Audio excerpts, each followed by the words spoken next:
With the important rabbi's permission, with your permission, I had the merit to participate in one of the Shabbatons of El HaShoresh in Montreal. I think it was 8 years ago. Many boys and girls in their 20s participated in that Shabbaton, and some of them until today they're in touch with me. That they already got married and they have homes and they, Baruch Hashem, established religious homes. And because we are in an event of our organization that does Kiruv. Kiruv means bringing Jewish souls closer to the Creator of the world, as is the purpose of the creation. I would like to take the opportunity in the next 20 minutes to make everybody understand about this most important cause in the history of this world. I repeat, people are very smart when it comes to investment with money. If a stockbroker offering you 10 different stocks, one will give you 5% a year, 110, 112, 115. You're checking all the records, all the financials, all the risks, how long they're in business, references, what's the potential, where the market is heading, what's going to be with terrorism, what's going to be with the economy. So many things you check. After paying so much to your lawyers and advisors, you invest X amount of money in this stock. How much the best stocks can give you? 20% a year, you'll be very happy. There is one stock that the Creator of the world offered in the moment that He created this world and He gave us the Torah. Once Hashem gave us the Torah in front of millions of people, and it's a written divine document, Hashem automatically binded Himself to every word that the Torah has. Every word inside will never change. Nothing is going to be even 1% different than the way He promised. And what do you think He promised the biggest reward? The answer, every mitzvah a person does in his life. You put tefillin, 1 mitzvah. You put tefillin on the head, 2 mitzvot. You put talit in the morning, 3 mitzvot. You made Birkat Hamazon, 4 mitzvot.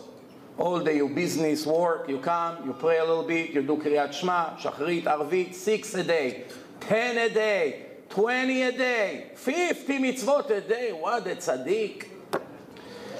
There is one great investment that you can duplicate yourself unlimited. Let's call you, for the argument's sake, Moshe. How many mitzvot Moshe can do in a day? Let's say 50. What happens if there would be 2 Moshe? There will be 100. What happens if it's 10 Moshe? 500. What happens if it's thousands of Moshe? Millions. Millions means more profit. We're not talking temporary profit, money.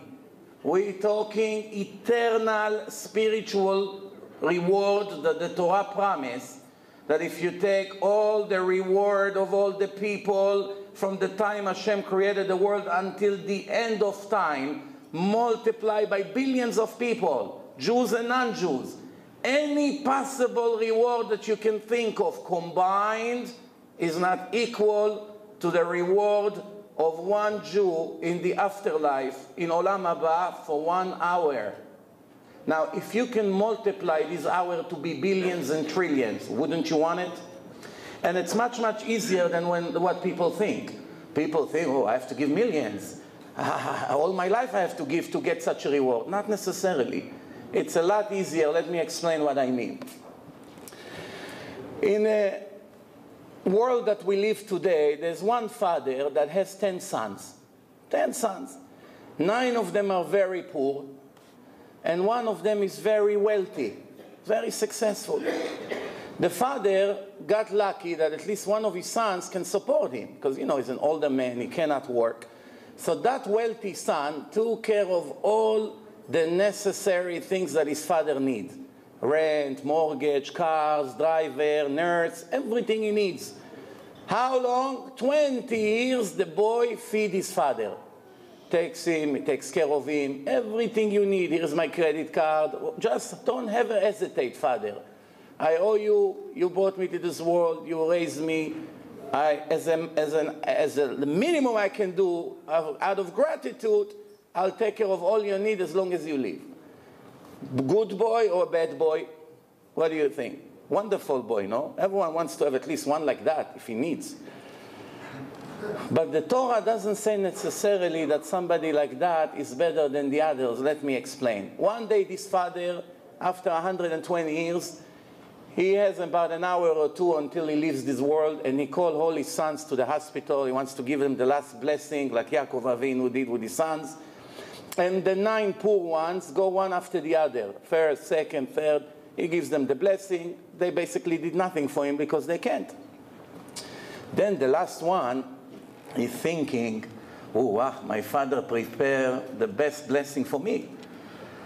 Once he walks in, his father told him like this, son, I know what you're thinking. You took care of me for 20 years.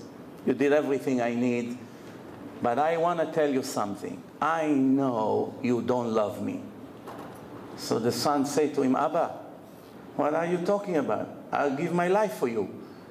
The father repeats, you don't love me and don't play games. He said, Abba, maybe you're already losing your mind. He said, listen, I'm not losing my mind. I'm 100% crystal clear. You see your 9 brothers? Each one of them loved me more than you. He said, Abba, but I did nothing for you. I did everything for you. And the father told him one sentence and he closed his eyes. What did he say? He said, if you really loved me, you would take care of your 9 other children that 20 years are lost and have nothing in life. And I sit at home crying for 20 years that 9 of my children have nothing and they're far away and I cannot do anything. And you had enough to take care of all of them. If you really loved me, you would take care of my other children. That would make me happy. When I have only one son who takes care of me, very nice of you. But what about your other 9 brothers? This is my children and they are lost. Who is going to save them? You. You had the opportunity. They couldn't save each other. You could have saved them and brought them back to me. Because you failed to do so, I'm deeply disappointed from you. This story reflects exactly what Hashem said to every one of us when He gave us the Torah. There's one mitzvah from the 613 laws. We have 613 laws in the Torah, 365 restrictions, 248 organs. For each organ on a body, we have a positive commandment. For each ligament in a body, we have a restriction. Tariag mitzvot, 248 positive mitzvot, 365 restrictions.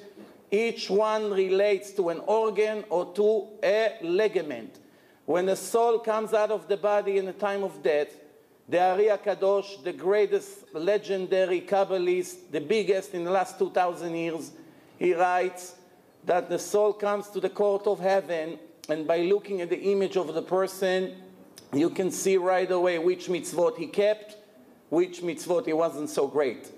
The image of the soul shows already what you did right, what you did wrong before the trial even began. One of these mitzvot is Ocheach tochiach et amitecha velo tisa alav chet. There's an obligation in the Torah.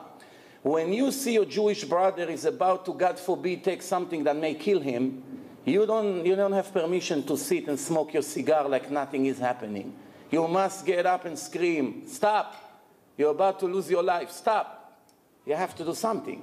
If you sit there and smoke your cigars and then something happened to him, you have a very serious problem. If a father sees 2 of his sons, one is doing something horrible and the other one sits and smokes, what is he going to say to this one? What's going on with you? You see your brother is falling and you don't care? The whole concept of Kiruv is much more important than saving the bodies. Because we live here 70, 80, 90 years and it's over. It's a blink of the eye, Chazal say. This world is a blink of the eye, ke'eref ayin, finished. But the spiritual life is eternal, and the soul is divine. The soul will never die. Saving the soul, making the soul fulfill the purpose of the creation is the most important thing. And that's why the reward for that is huge. The Gemara is teaching us a very important concept. When Cain killed his brother Hevel, he didn't know exactly what does it mean to be a murderer because he never saw anyone die before.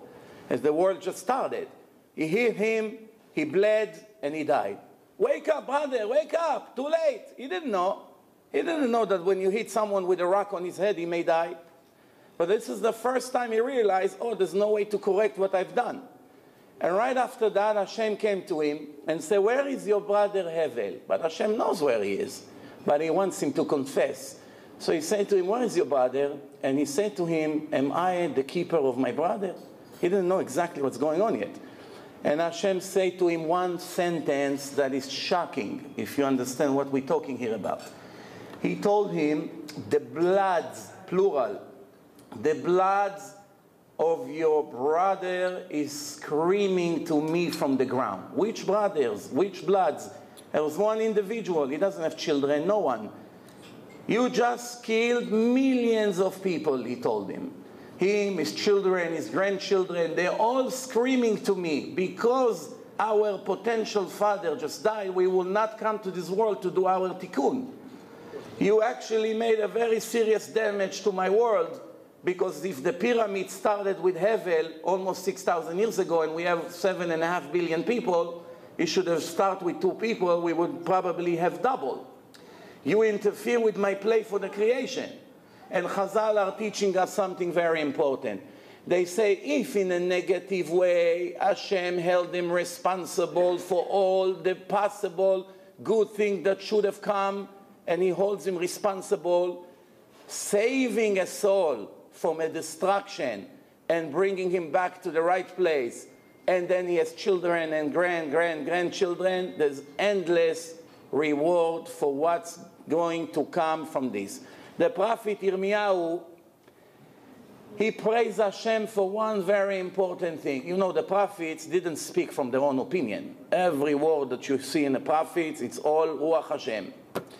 One of the verses in the Navi is, you great Hashem, paying a human being according to the fruits of his actions. Not according to his actions. There's extra word here in a verse.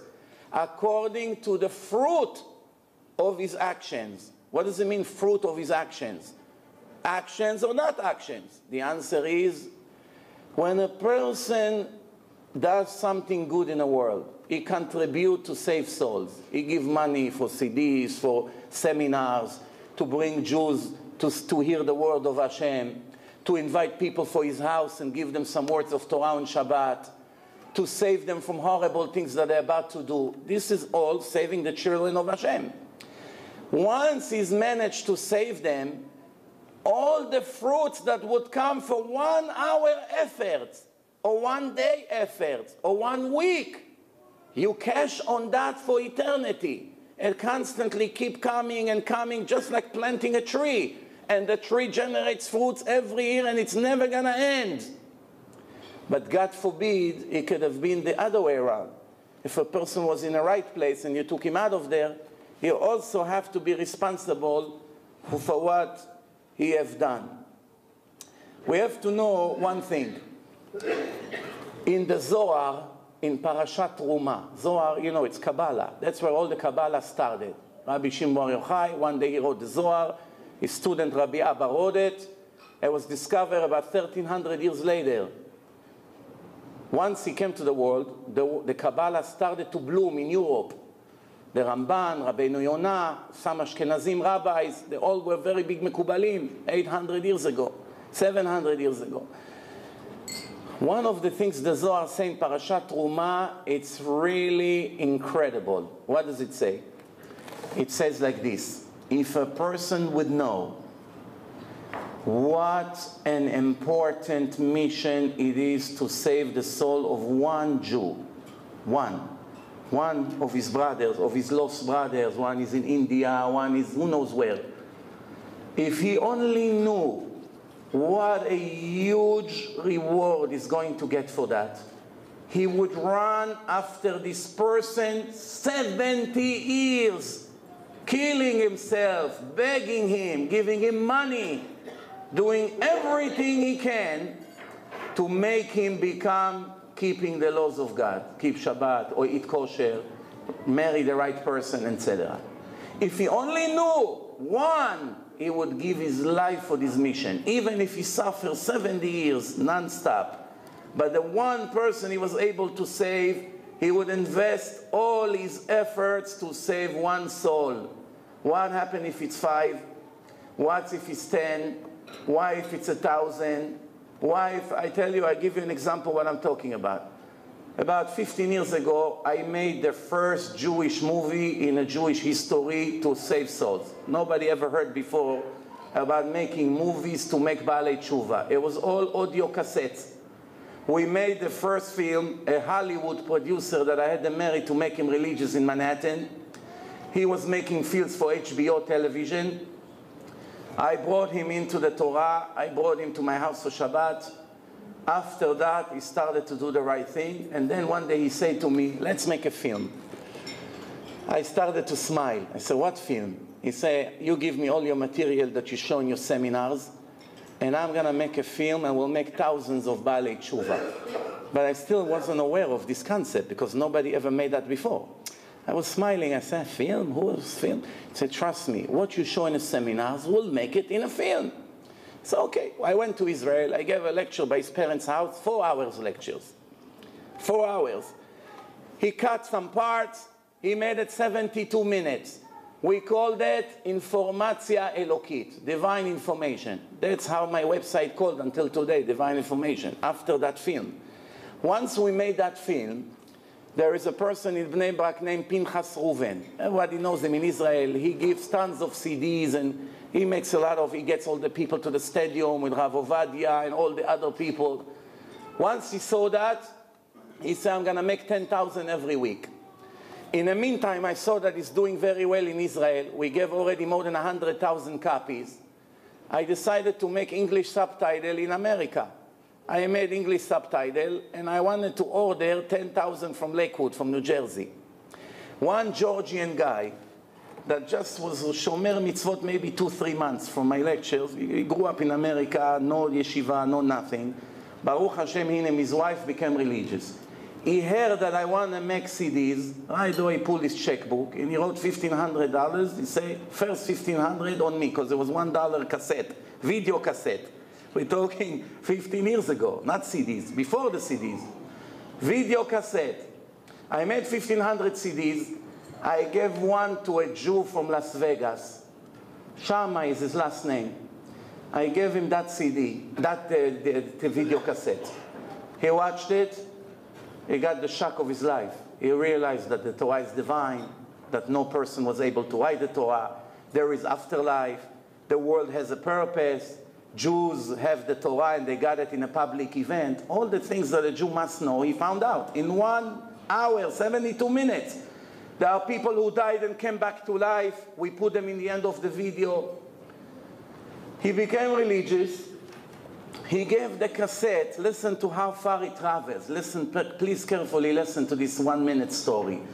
He gave this cassette to his parents. They live in Vegas. Both of them became Shomrei Shabbat. He gave the tapes. It's all $1. $1 donation of this Georgian Jew. The $1, after he finished with his parents, he gave it to his sister and her husband, and they have children. They became fully religious. They live in Lakewood. Fanatic Haredim they are today. Then he gave the CD to his brother and his sister, and it's all recorded. I can give you the names. You can go and check. He gave it to his brother and his wife, and they have children. They became very, very religious. They moved to Israel. He learns full day in yeshiva in Elad. With the children, with all the people around, about 21 or 22 Jewish souls got saved from $1 investment. Who cashed on that?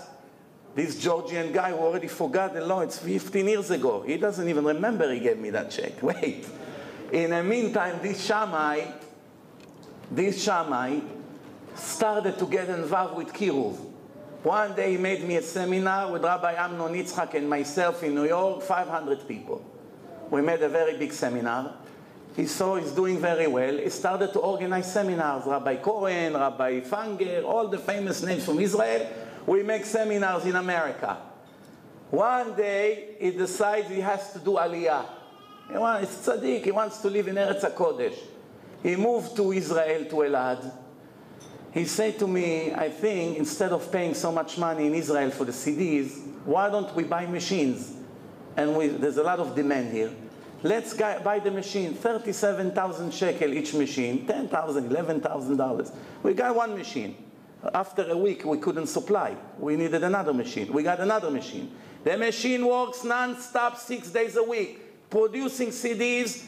I get hundreds of emails every week of people who became Shomrei Shabbat just in Israel alone. All of that goes to that Georgian Jew. All these thousands of Baalei Tshuva that came from this one video cassette is still going to this Georgian Jew who already forgot about it completely.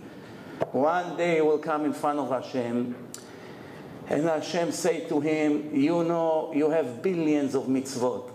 He said, Hashem, with all due respect, you know, I was a religious Jew. I mean, I went to shul, I learned Torah 1 hour here and there. I mean, I think this is the world of the truth. I cannot lie here.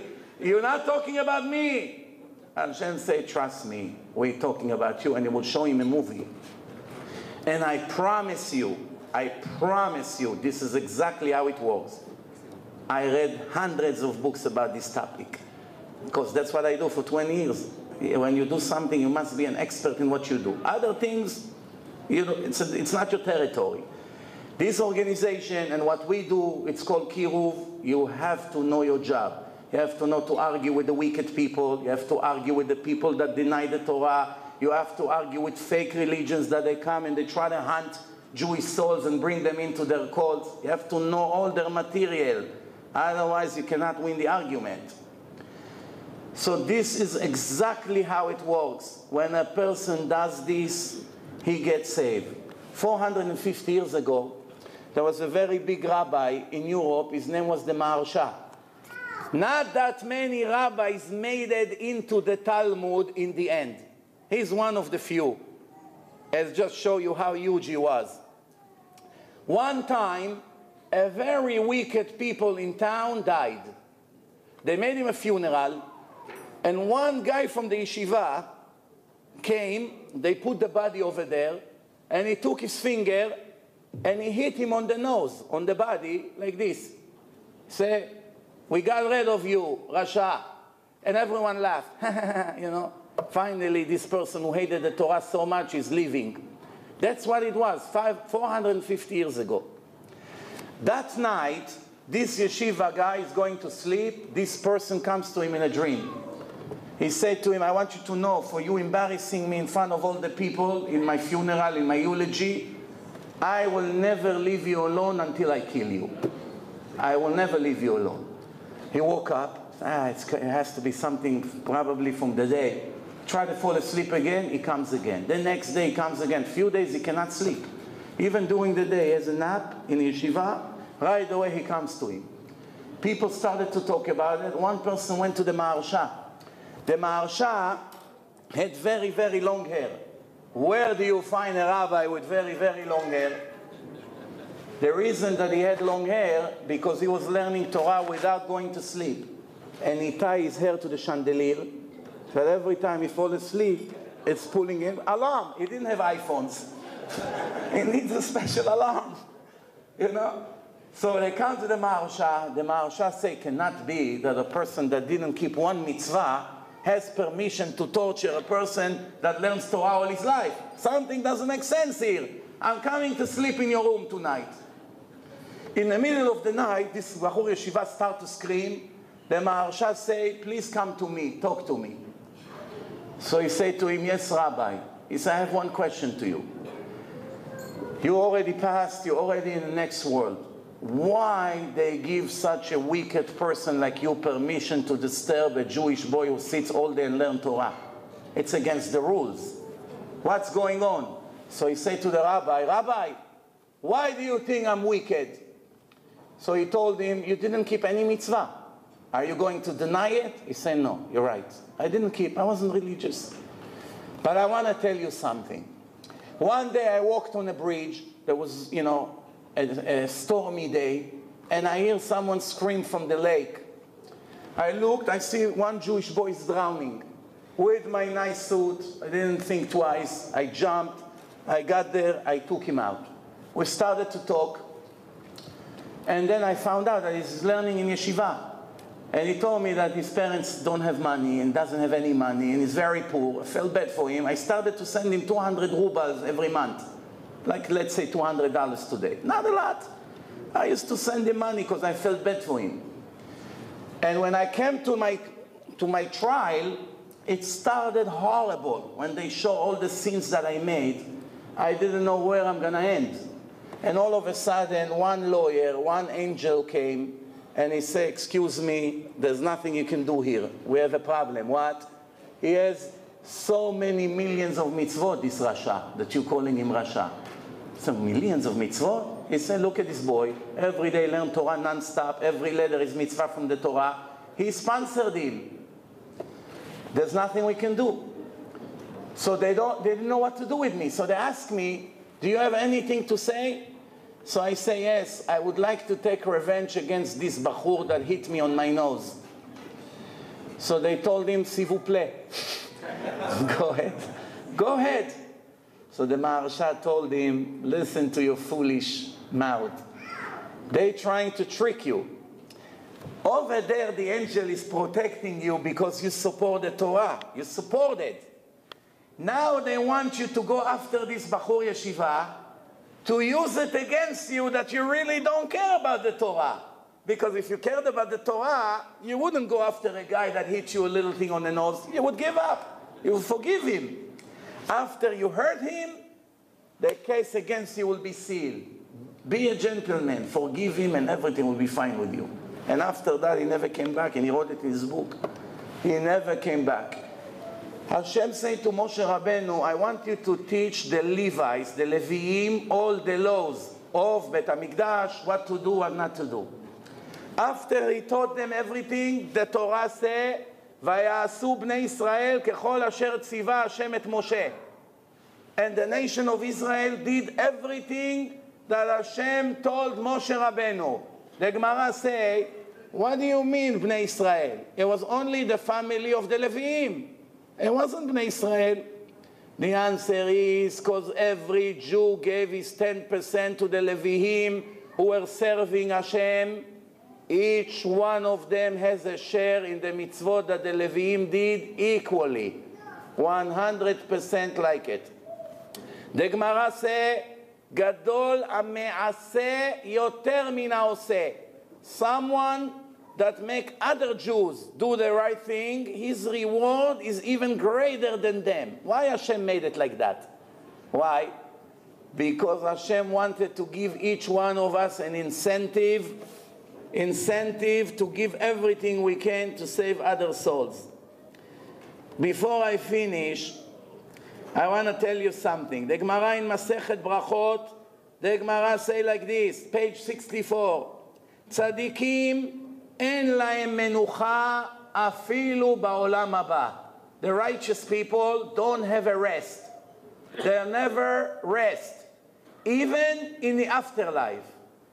What's the point here? What do you mean in the afterlife? When they done here, they did a lot of good things and they done. What do you mean they don't have a rest?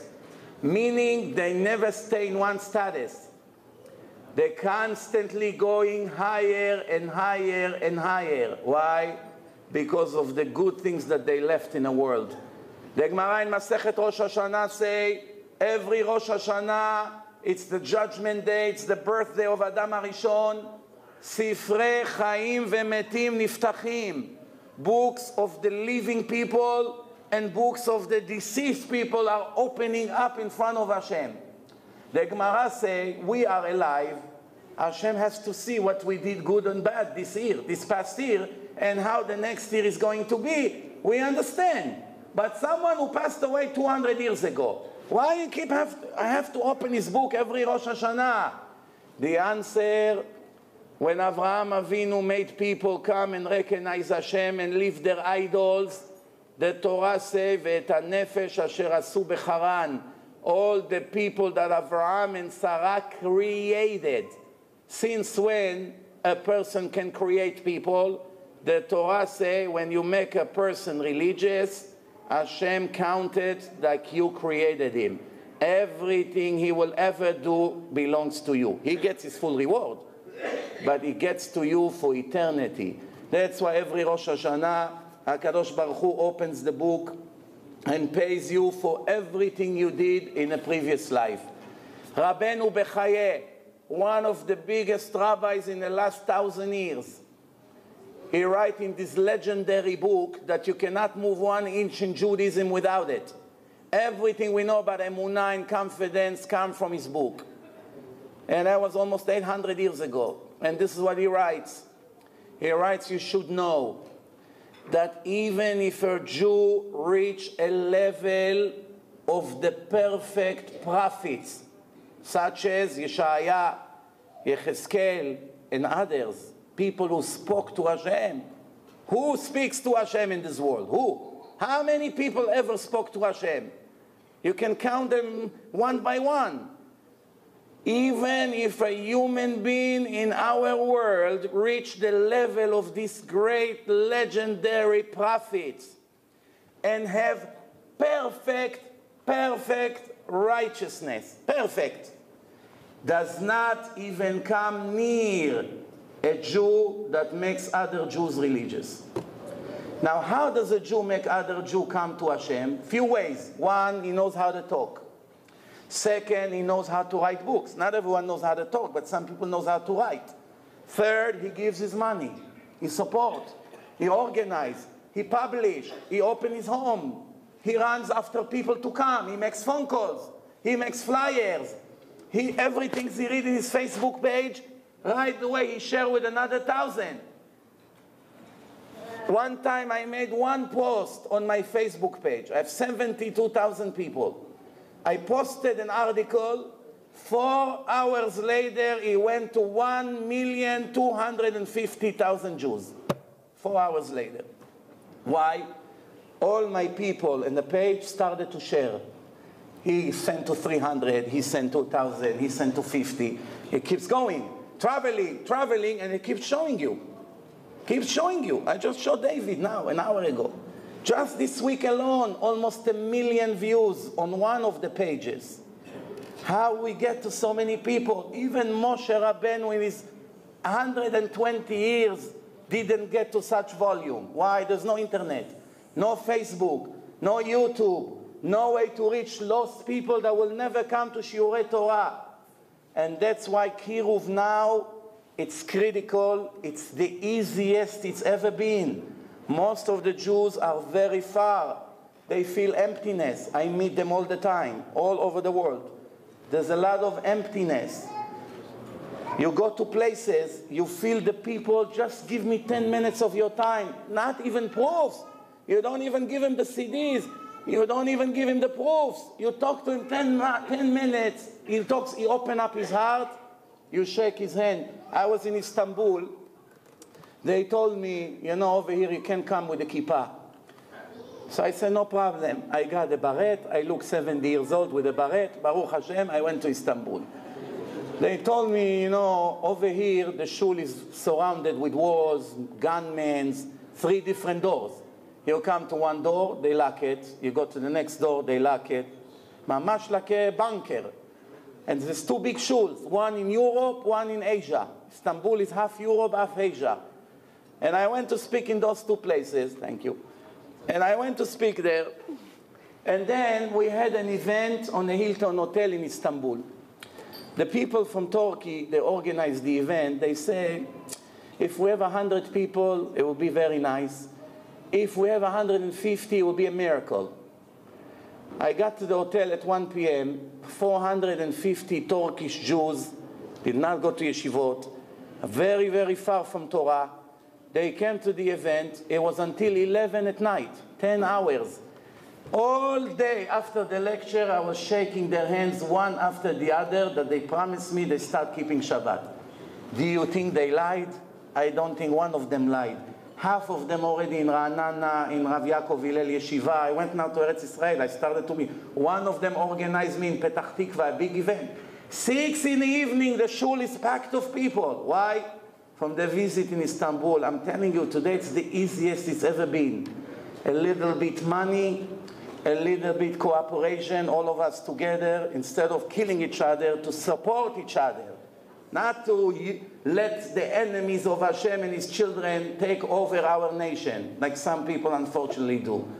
We have to get together, unity, unity.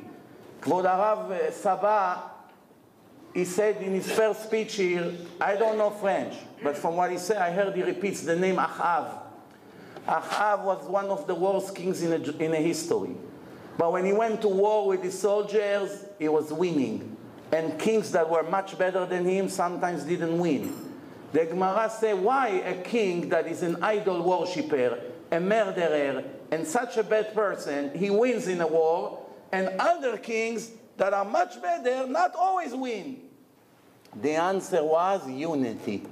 Him and his wicked soldiers were ready to die for each other. And I will finish with 1-2 minute stories for all of us to get the message. When Napoleon was occupying one country after the other, the main battle that he had left was the Russians. He had to go against the Russians. And they told him there is a big rabbi, Rav Chaim Volozhin. He's a student of the Gaon Mivilna, about 200 and something years ago. He said, okay, let me go and talk to him. So they went to speak to Rav Chaim Volozhin, and he said, what do you think is going to be between the battle between us, the French, and the Russian? So Rav Chaim Volozhin never heard of being politically correct. He was honest. When he said something, it was the truth. Not according to what the person wants to hear. What the truth is the truth should be always above any calculation and politics and personal interest. A kosher Jew, what does it mean Yehudi? Come from the word modeh. Always stick to the truth and always grateful. In one word, you can define Judaism, modeh. Modeh in Hebrew has 2 meanings. Modeh al haemet, always admit for the truth, no matter if I like it, don't like it, it's comfortable for me, it's not comfortable, it's not relevant. There is the truth in front of me, I must stick to it. Later I'll calculate if it's good or bad for me, if I like it, I don't like it, that's besides the point. And also to appreciate every little thing that someone does for you. So he said to him, the Russian going to rip you apart. Know how many people can say it to the face of Napoleon? And he said to him, why? He said, let me tell you a story you'll understand. One rich man bought 4 expensive horses, Saudi, British, each horse $1 million. 4 horses, beautiful carriage, and the rich man, you know, back in the days, there's no cars, so he's sitting in his carriage. One day it started to rain, and the floor on the forest became muddy. So the carriage got stuck in the mud. So the rich man was taking his whip, hitting one of the horse. All 4 are jumping, high, you know, it's shaking. He hits the other one, they're not moving. Like 45 minutes, pouring rain, and the horses are stuck.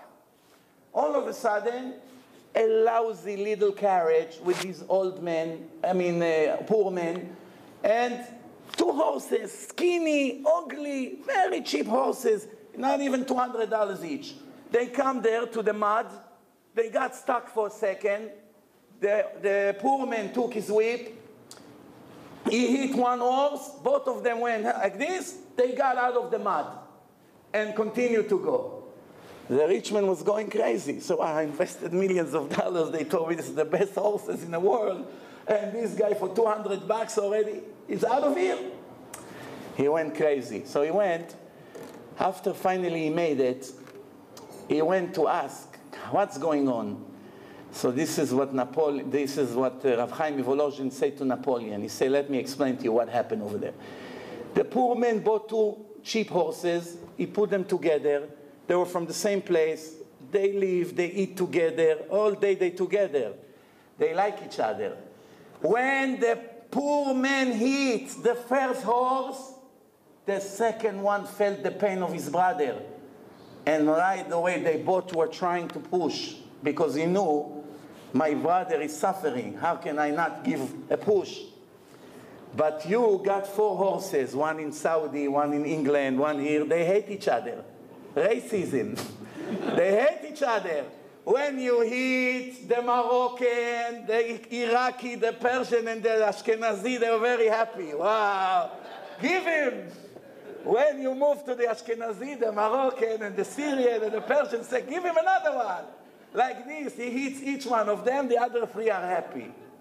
Instead of be united, the children of Hashem, doesn't matter where you came from, what is all this nonsense, all this horrible politics. We have to put it aside. Mashiach is mamash by the door, that's it. Very, very close before you realize it will be all over. But we have to be ready for that. And we can save a lot more people now. The Torah says if you see the donkey of your friend collapse from the weight, you're not allowed to ignore the donkey of your friend. Chazal are saying, the donkey of your friend you cannot ignore, but the soul of your friend you will dare to ignore? The donkey you cannot ignore, but the Jew that is lost in his dreams and who knows where he is, you can save him by give some efforts or by a little money or some of your time, and you will ignore his soul? The donkey you don't have permission to ignore. We have, Baruch Hashem, a lot of things to say, but time ran out. But I want each one of you to know, dinners like this of great organizations who make Kiruv, bring speakers, do all kinds of waves after. It's not only the seminar or the weekend, it's what happens after. I brought you here, I don't know, 2,000 CDs, 3,000 CDs free. I'm not paying for it. People donate the money, and I give them out for free, and that's how I'm going on. 1 year, another year, and Baruch Hashem, it's only growing. You're going to take these CDs free of charge.